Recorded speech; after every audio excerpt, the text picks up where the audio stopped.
وہ اللہ سے راضی ہیں، اللہ ان سے راضی، اللہ ان سے راضی۔ ایک ایک حکم آقا پر گزری جن کی ساری عمر، اللہ ان سے راضی۔ السلام علیکم ورحمۃ اللہ وبرکاتہ، نحمدہ ونصلی علی رسولہ الکریم، اما بعد، فاعوذ باللہ من الشیطان الرجیم، بسم اللہ الرحمن الرحیم، رب اشرح لی صدری ویسر لی امری واحلل عقدۃ من لسانی یفقہوا قولی۔ ناظرین، پروگرام روشنی کے مینار کے ساتھ کنول اسکندر حاضر ہے۔ ناظرین، کیوں نہ اس رمضان میں ہم اپنی ایک عادت بنا لیں کہ ہم نماز کو اول وقت میں ادا کریں، نماز کو اس کے تمام جو بھی اللہ سبحانہ تعالیٰ نے احکامات اس کے بارے میں اتارے ہیں اس کے ساتھ اس کو ادا کریں، بہترین طریقے سے وضو کریں۔ وضو کرنے کے بعد ہمارے کپڑے بھی صحیح ہونے چاہیے، اگر عورت ہے تو سوائے چہرے اور ہاتھ کی کوئی چیز نہ دکھے، ہمارے کپڑے باریک نہ ہوں۔ اسی طریقے سے مردوں کے لیے بھی ہے، بہت اچھے طریقے سے طہارت کرنا، اچھے طریقے سے وضو کے پانی کو ہر اس پر پہنچانا۔ اسی لیے بہت ساری ایسی کتابیں ہیں، اللہ کے رسول صلی اللہ علیہ وسلم کی سنت سے ہمیں معلوم ہوتا ہے کہ کس طریقے سے اللہ کے رسول صلی اللہ علیہ وسلم وضو کرتے تھے، مسواک کرتے تھے، مسواک سے نماز کا اجر اور زیادہ بڑھ جاتا ہے۔ اول وقت میں نماز پڑھنے والے کے لیے زیادہ ثواب ہے، تو اول وقت میں نماز ادا کریں۔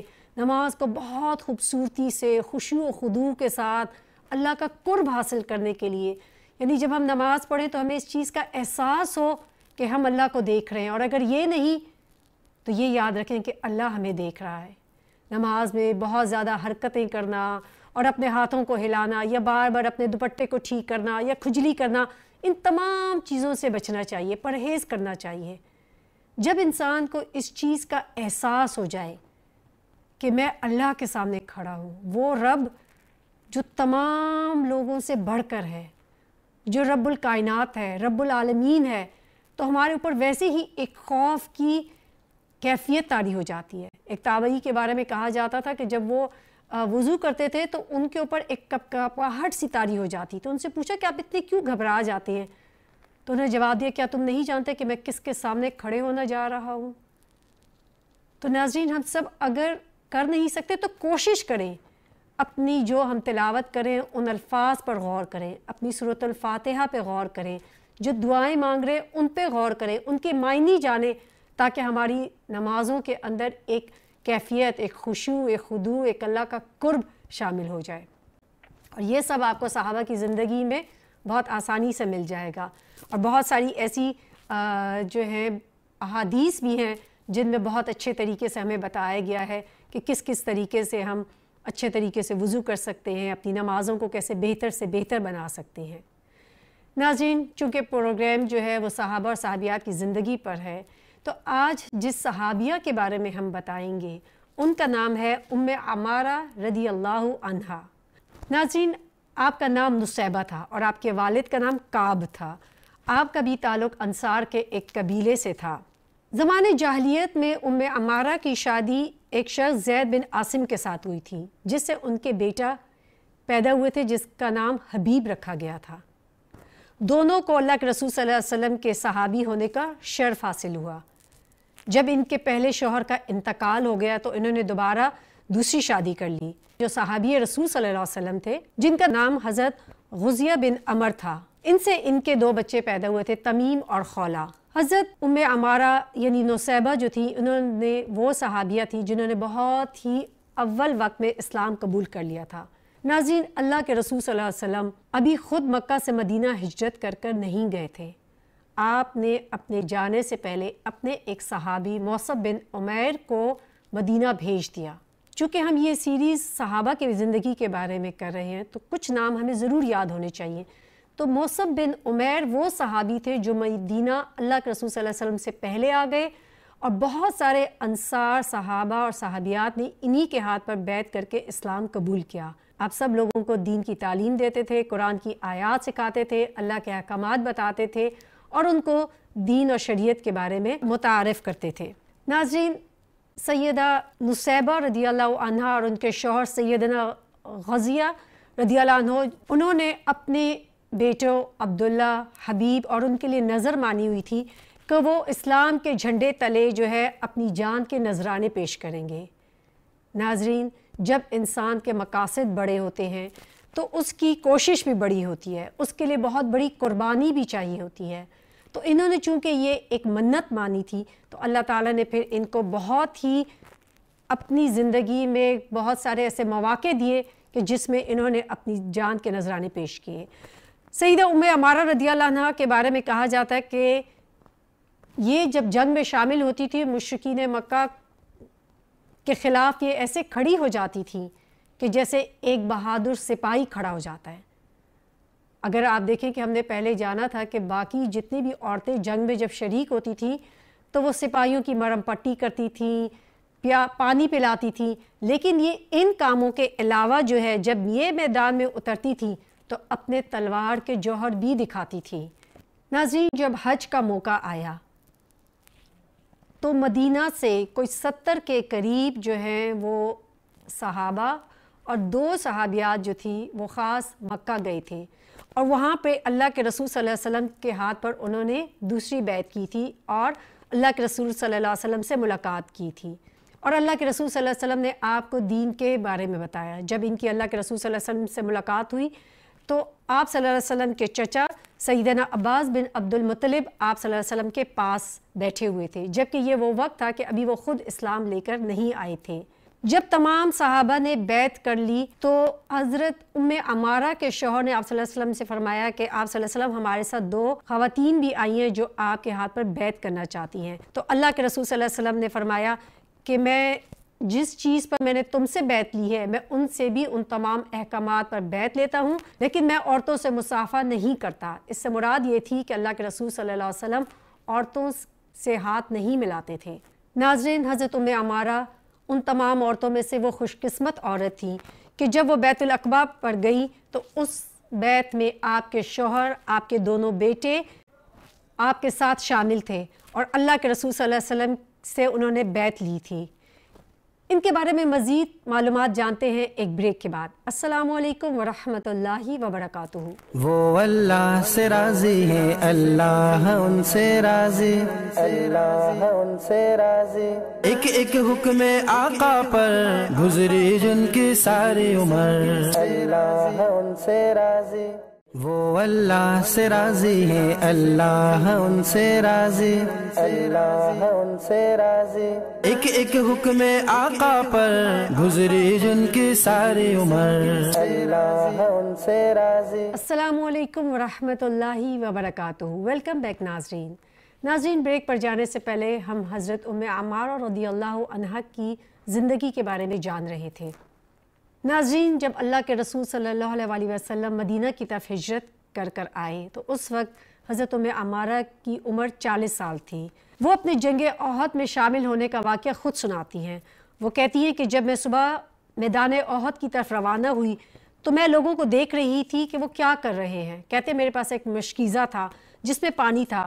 میں چلتے ہوئے اللہ کے رسول صلی اللہ علیہ وسلم کے پاس پہنچ گئی۔ آپ صلی اللہ علیہ وسلم اپنے صحابہ کے درمیان بیٹھے ہوئے تھے۔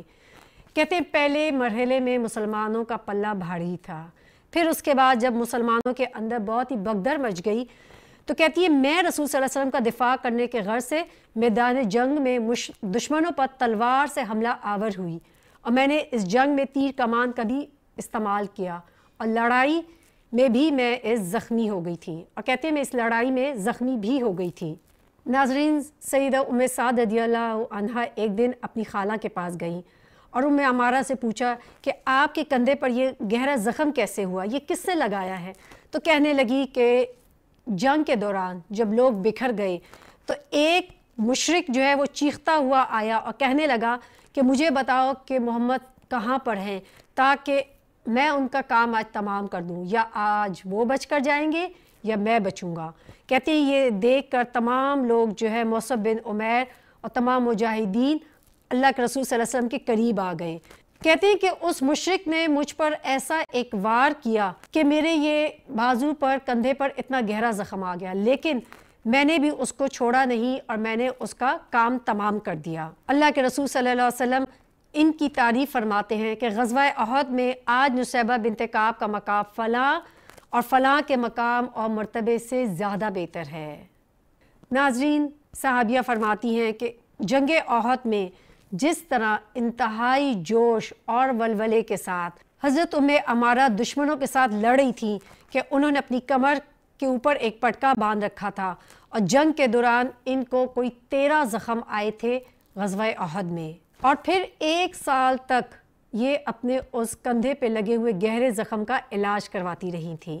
جنگ احد کے بعد اللہ کے رسول صلی اللہ علیہ وسلم نے اعلان کیا کہ ابھی ہم چین سے نہیں بیٹھیں گے، بلکہ دشمن کے تعاقب میں نکلیں گے کہ کہیں وہ واپس نہ آ جائے۔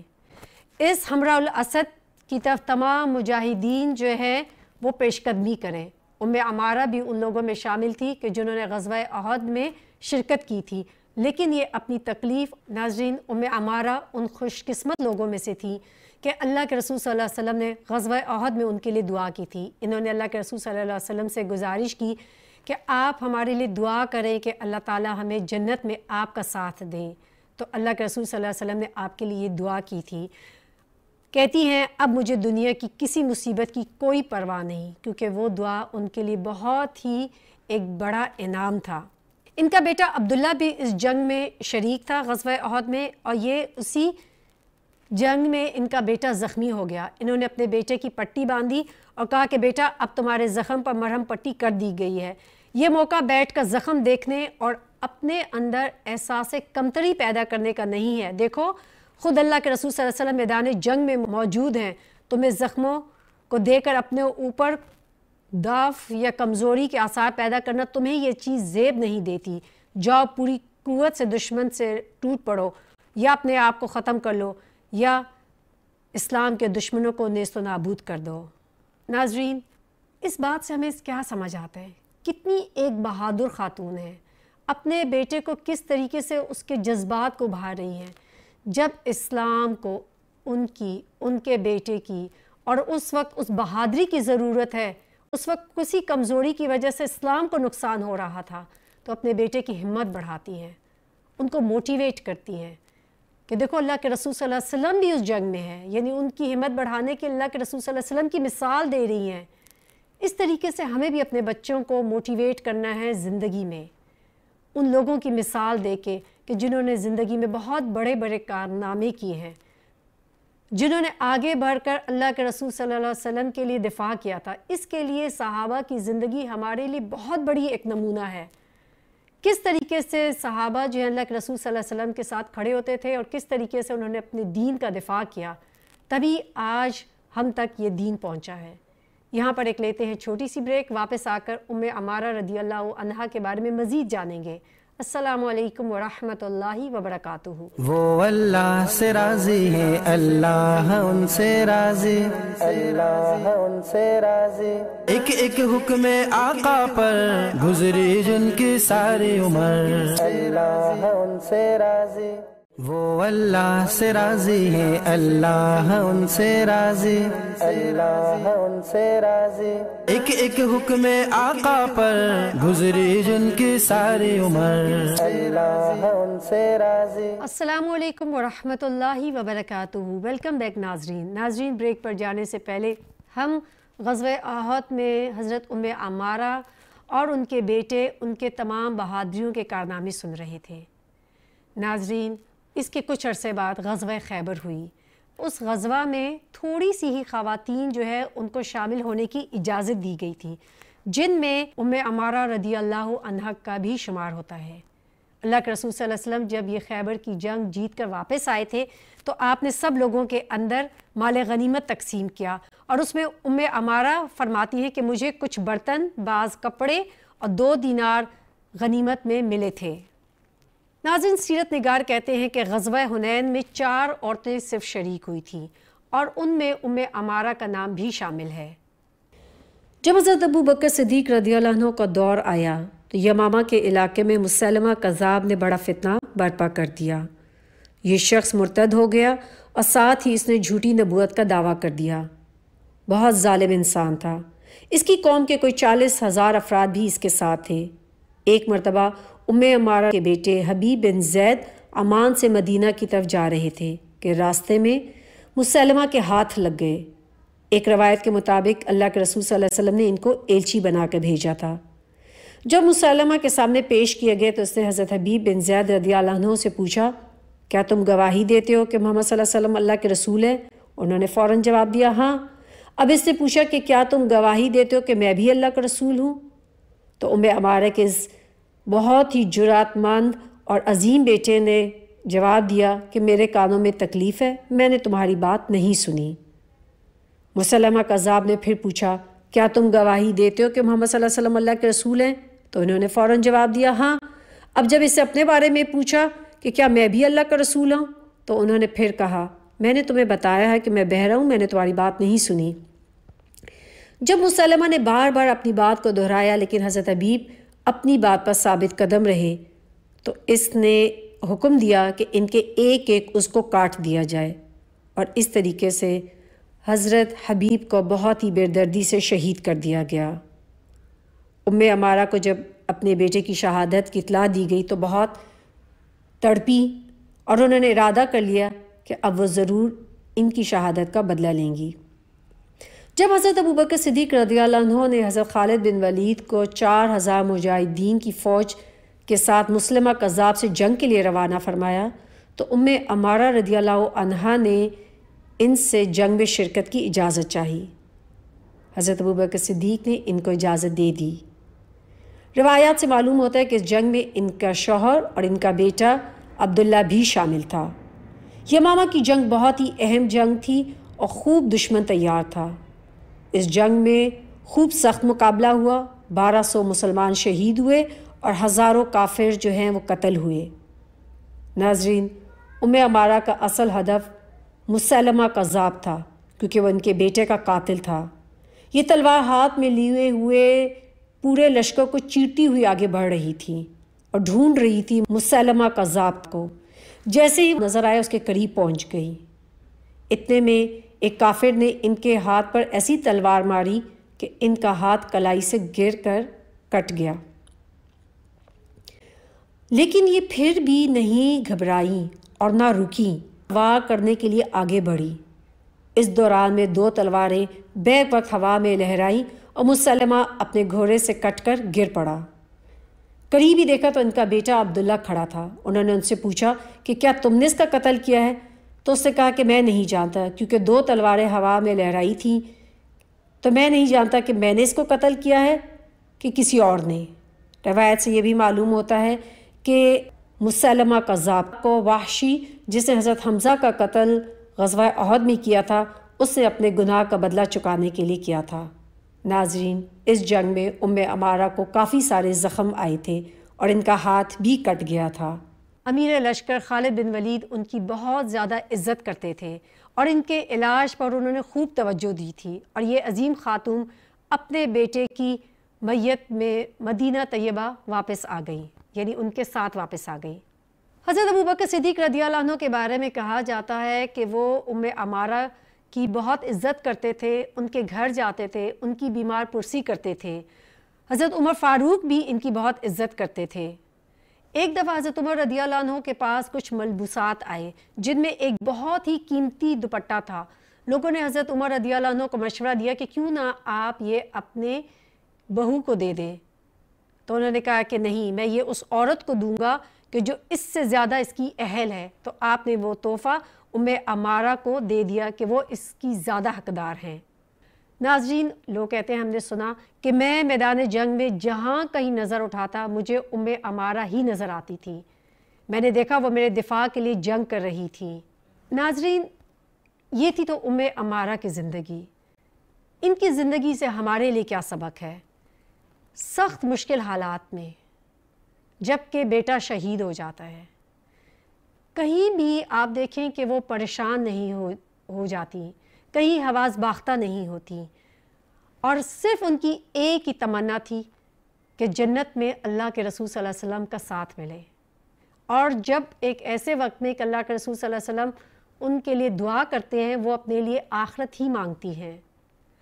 آپ دیکھیں کہ ان کا ہمیشہ جو ہے ذہن ایکٹیو رہتا تھا، بالکل حاضر دماغ تھی، کہیں ایسا نہیں ہمیں نظر آتا کہ وہ کہیں جو ہے ان کا دماغ کام نہ کر رہا ہو یا کوئی ایسی بات ہمیں ان کی زندگی سے نظر آئے کہ کہیں پریشانی کی حالت میں کہیں وہ صبر نہ کر سکے یا کہیں ان کے اوسان خطا ہو گئے ہوں، نہیں، ہمیں کوئی ایسی چیز نظر نہیں آتی۔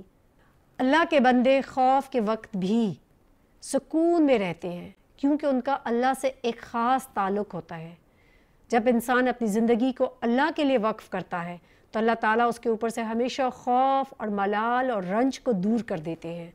ناظرین، استقامت بہت بڑی ایک خوبی ہے کہ جب انسان کسی چیز کا فیصلہ کرے تو پھر اس پر قائم رہے۔ تو ہمارے لیے بھی یہ سبق ہے، عبادات میں، معاملات میں ایک ہماری زندگی کے اندر اعتدال ہونا چاہیے، اور جو شروع کر دے پھر اس پہ قائم رہے۔ جتنی زیادہ آخرت کی محبت ہوگی اتنی زیادہ دنیا کی محبت نکلتی رہے گی۔ تو اس لیے زیادہ سے زیادہ ایسی کتابیں پڑھیں، واقعات پڑھیں، صحابہ کی زندگی، تابعین، تبع تابعین، کس طریقے سے وہ اپنے معاملات کرتے تھے، ان کی کیا زندگی تھی، ان کے کیا اخلاق تھے، کس طریقے سے وہ دنیا میں رہتے ہوئے بھی اپنے دلوں کو اللہ کے ساتھ اور اپنی آخرت کے ساتھ جوڑے رکھتے تھے۔ تو اسی سے امید ہے کہ اللہ تعالیٰ ہمیں بھی ان لوگوں کا ساتھ دے دے گا۔ وآخر دعوانا ان الحمد للہ رب العالمین۔ سبحانک اللہم و بحمدک، اشہد ان لا الہ الا انت، استغفرک و اتوب الیک۔ السلام علیکم ورحمۃ اللہ وبرکاتہ۔ وہ اللہ سے راضی ہیں، اللہ ان سے راضی، اللہ ان سے راضی۔ ایک ایک حکم آقا پر گزری جن کی ساری عمر، اللہ ان سے راضی۔